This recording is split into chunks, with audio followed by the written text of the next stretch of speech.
Ta'awin ya, dai yang siap bekerja sama dengan dai yang lain. Mujahid dakwah yang siap bekerja sama dengan mujahid dakwah yang lain. Hal ini berdasarkan firman Allah Subhanahu wa taala, "Wa ta'awanu 'alal birri wat taqwa." Saling tolong-menolonglah kalian di dalam al-bir, di dalam kebaikan dan ketakwaan kepada Allah Subhanahu wa taala. Dan dakwah ila Allah adalah bagian dari albir, bagian dari kebaikan yang Allah Subhanahu wa taala ridhoi. Seorang muta'awin perlu setidaknya memperhatikan 3 hal. Yang pertama adalah ma'rifatu ahammiyatil amalil munazzam, mengetahui pentingnya amalan atau amal yang diatur.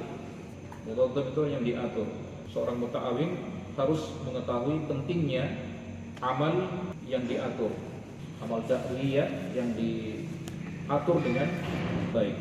Baik, ya, sebagaimana yang Anda jelaskan barusan tadi ya, di amalan yang diatur, kerjaan dakwah yang diatur dengan baik, insya Allah akan menjadi solusi dari problem dan permasalahan yang dihadapi oleh umat ini. Masalah yang terjadi di tengah umat ini banyak sekali, ya, masalah akidah, masalah ibadah, masalah akhlak, masalah muamalah dan seterusnya. Dan ini bisa dipecahkan, ini bisa diselesaikan dengan amal dakwah yang diatur dengan baik. Munazzam itu yang diatur dengan baik. Makanya ikhwas sekalian perlu kita bergabung ya dalam lembaga dakwah, ya, apakah itu ormas atau yayasan, ya, atau sekolah, ya, atau jemaah informal. Ya, kita tetapkan apa visinya, apa misinya, apa program-program kerjanya, ya, agar dakwah kita ini teratur dengan baik.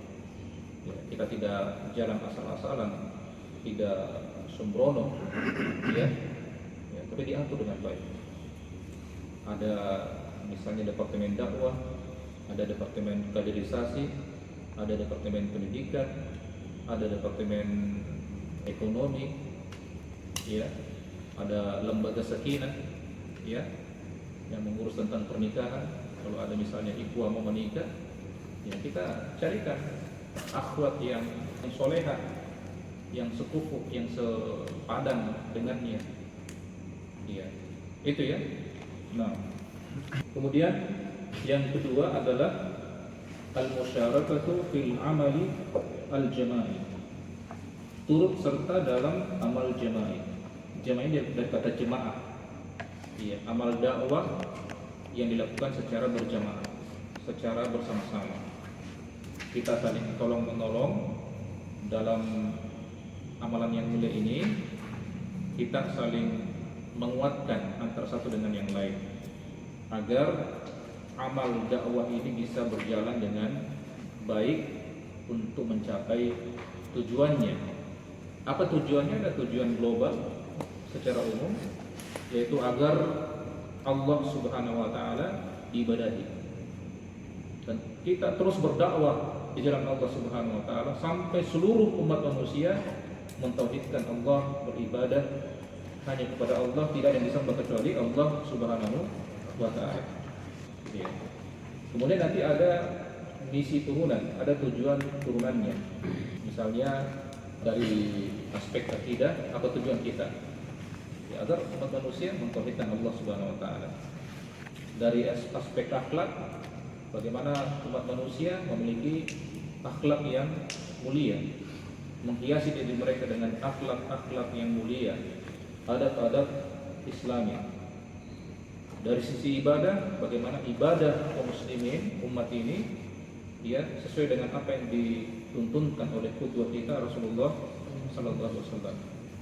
Dari sisi muamalah misalnya, dari sisi jual beli, ya, bagaimana kaum muslimin ini melakukan praktek jual beli dengan cara yang Islami, yang jauh dari akad ribawi dan seterusnya. Ini tujuan-tujuan turunan ya, dan masih banyak tujuan-tujuan yang lainnya. Intinya bagaimana umat ini menyembah Allah Subhanahu wa taala semata dan tidak mempersekutukannya dengan sesuatu apapun. Jadi terlibat ya dalam amal jama'i, amal dakwah secara berjamaah, dan seseorang itu dianggap turut serta jika memenuhi dua syarat. Yang pertama intimam. Intimam itu artinya bergabung dalam suatu lembaga dakwah. Ya, bergabung dalam suatu lembaga dakwah. Dia bergabung ya. Dia menjadi, kalau misalnya di ormas atau yayasan atau sekolah, ya dia menjadi pengurus di situ. Dia menjadi pengurus. Namun yang perlu kita ingatkan dan tekankan, ormas ini, yayasan ini hanyalah kendaraan, hanyalah sarana, bukan tujuan. Ya, bukan tujuan. Jadi bukan tujuan utama kita adalah bagaimana kita ini menjadi kader yang fanatik buta ya. Apalagi kalau sampai menyalahkan jemaah yang lain atau kelompok yang lain. Ya, kita tidak ingin seperti manhajnya orang-orang sufi. Ya, orang-orang sufi yang terkadang menghalalkan apa yang diharamkan oleh Allah Subhanahu wa taala dan sebaliknya. Apalagi sufi ekstrim ya. Mereka punya manhaj di mana mereka mengistilahkan al-muridu inda syekh kal mayyit indal ghasil. Murid itu di hadapan gurunya itu seperti mayit di hadapan orang yang memandikannya. Ya. Mayit itu kalau dimandikan itu tidak protes, ya kan? Dibolak-balik, ya, itu tidak protes itu.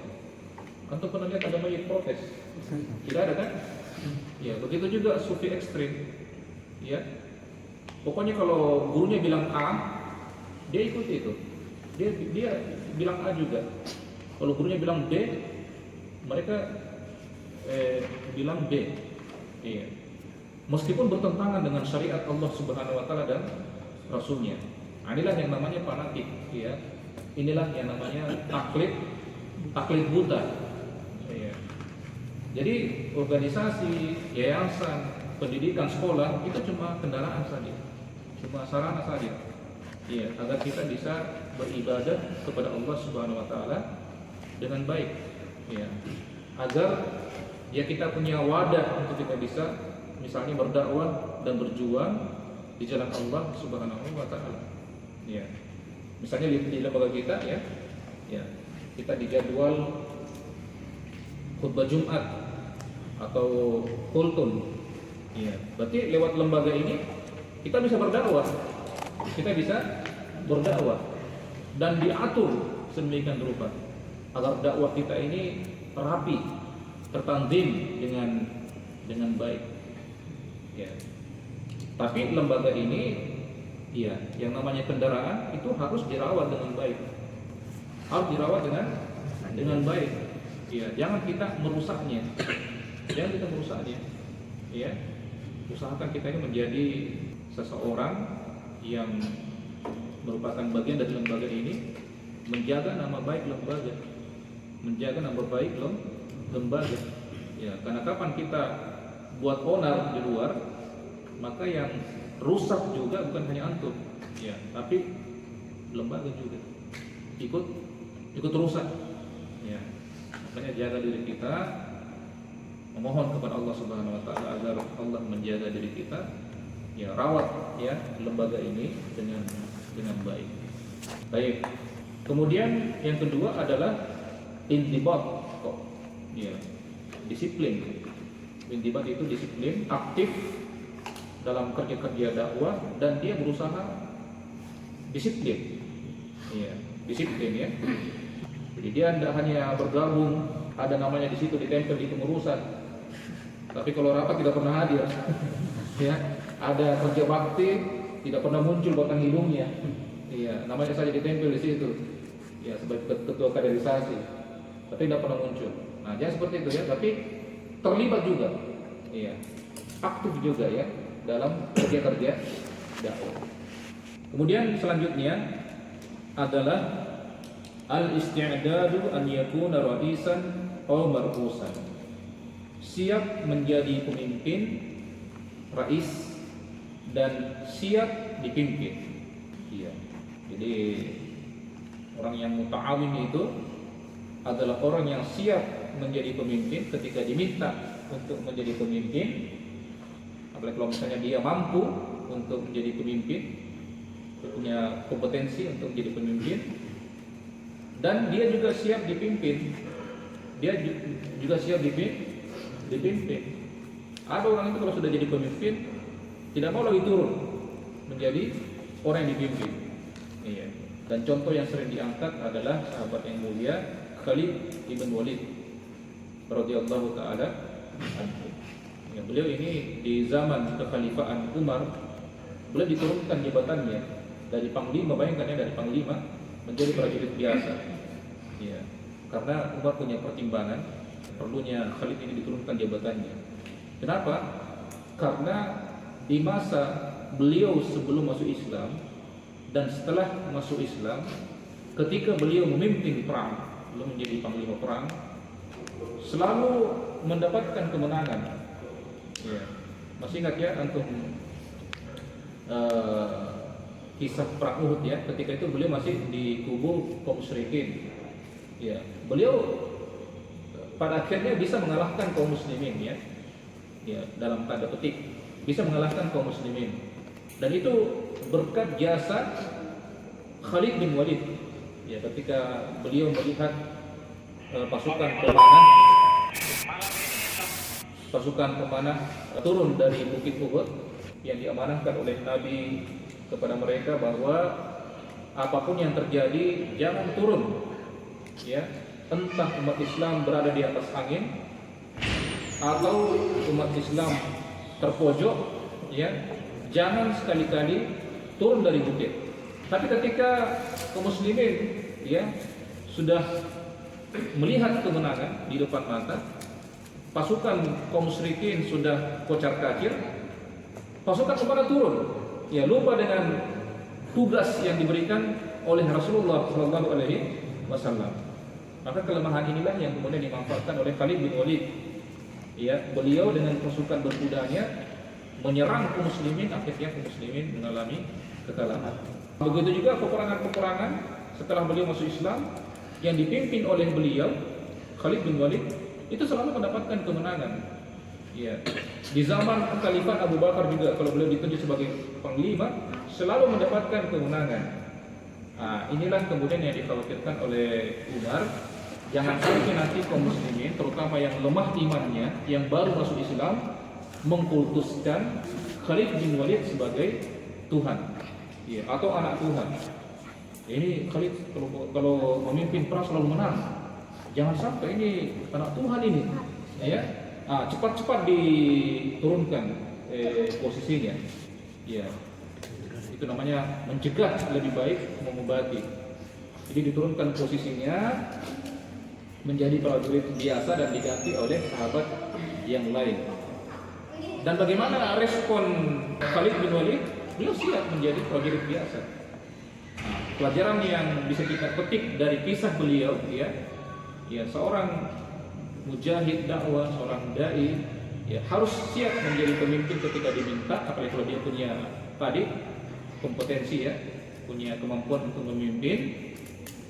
Kalau dia tidak punya kemampuan, dia boleh menolak, ya, dia boleh menolak. Tapi dia kalau punya kemampuan harus siap menjadi pemimpin. Ya, ditunjuk menjadi ketua dakwah, ketua kaderisasi, ketua WIS misalnya, ya. Nanti suatu saat Ustadz Marli pensiun, ya, Budi misalnya ditunjuk sebagai ketua WIS, ya, samina wa ta'ana, siap, ya, harus siap. Atau kemudian kita sudah menjadi pemimpin, minta diturunkan, kita juga harus siap turun dan menjadi orang yang dipimpin. Nah, ini karakter ya seorang muta'awin yang sejati. Ya, pertama dia menyadari pentingnya itu amal jama'i, amalan yang diatur ya, diatur. Kemudian yang kedua dia ikut serta dalam amal jama'i itu dengan memperhatikan dua hal. Pertama bergabung, terlibat di dalamnya. Yang kedua aktif. Ya, dia seorang dai yang aktif, mujahid dakwah yang aktif, terlibat dalam kerja-kerja dakwah dan perjuangan. Dan yang ketiga, dia adalah seorang muta'awin yang siap memimpin, namun dia juga siap untuk dipimpin. Nah, yang terakhir adalah mutqin. Pembahasan kita yang terakhir untuk malam ini, mutqin. Mutqin artinya profesional ya, profesional dalam bidangnya. Seorang yang mutqin, seorang yang profesional perlu memperhatikan tiga hal juga. Yang pertama, dia adalah seorang mutqin yang bersifat amanah. Ketika dia diberikan tugas dakwah ini ya, tugas dakwah, dan dakwah itu luas ya, dakwah itu luas, maka dia berusaha untuk amanah. Karena setiap pekerjaan yang diamanahkan kepada kita kelak akan dimintai pertanggungjawabannya di hadapan Allah Subhanahu wa taala. Apatah lagi kalau misalnya kita diberikan amanah sebagai seorang pemimpin. Kullukum ra'in. Setiap di antara kalian adalah pemimpin. Wa kullukum mas'ulun an ra'iyatihi. Dan setiap pemimpin akan dimintai pertanggungjawabannya di hadapan Allah Subhanahu wa taala. Dia berusaha amanah. Dia berusaha amanah, menyelesaikan tugasnya dengan baik, melaksanakan semua program-program kerja di bidangnya. Kemudian yang kedua, ruhul mas'uliyah. Mas'uliyah artinya dia adalah orang yang bertanggung jawab. Dia adalah orang yang bertanggung jawab dengan amanah dan tugas yang diberikan kepadanya. Kemudian at-takhassus artinya dia fokus dan profesional di dalam bidang yang ditempatkan padanya. Ya, kalau misalnya dia ditempatkan di kaderisasi, dia betul-betul fokus di situ. Betul-betul dia profesional di situ. Dia menjiwai bidangnya itu, kaderisasi. Dia bersungguh-sungguh bekerja. Ini ya yang harus diperhatikan oleh seorang mutqin. Dia amanah, dia bertanggung jawab, dan dia fokus dan profesional dalam bidangnya. Jadi jangan cuma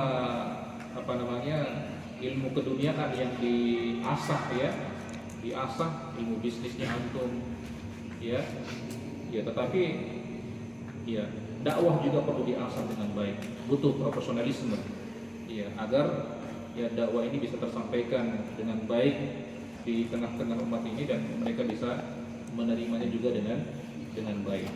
Ya, kadang jemaah sekalian yang kita sampaikan itu benar, cuma karena cara kita menyampaikannya tidak bijak, akhirnya kebenaran itu ditolak oleh umat ini. Ya, makanya perlu metode, perlu wasilah, cara yang terbaik, cara yang bijak, bagaimana al-haq ini bisa tersampaikan kepada umat ini. Bisa dipahami ya? Iya. Nah, saya kira ini dulu. Insyaallah tujuan pokok yang kedua dari ahdafut tarbiyah yaitu fil mujtama bagi masyarakat, insyaallah kita akan bahas pada pertemuan berikutnya. Kita tutup majelis kita dengan membaca doa kafaratul majlis. Subhanakallahumma wa bihamdik, asyhadu an la